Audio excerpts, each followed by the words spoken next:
iBlocks, it was my written. Ginawa ko to para sa magulang at syempre isa ako sa nagmamahal sa kanila. Pakinggan nyo, sinulat ko. Ito'y mensahe sa magulang. Ako'y anak na pinalaki at kailangan ko silang tulungan. Di para sumbatan, laitin at gulangan. Mahalin natin ng sapat, di natin para pahirapan. Saan ba tayo nagmula? Di ba sa tiyan ng sinapupunan? Siyam na buwan tayong dinala para sila lang ay mahirapan. Pero hindi tayo pinanghinayangan.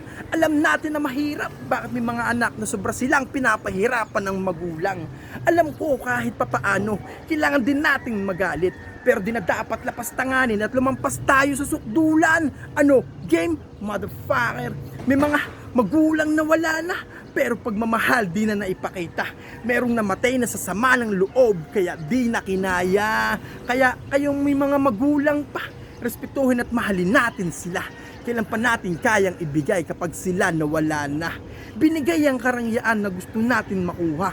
Umiiyak tayo ng bata pa, pero siyang ating mga magulang ang gumagawa ng paraan para lang tayo sumaya.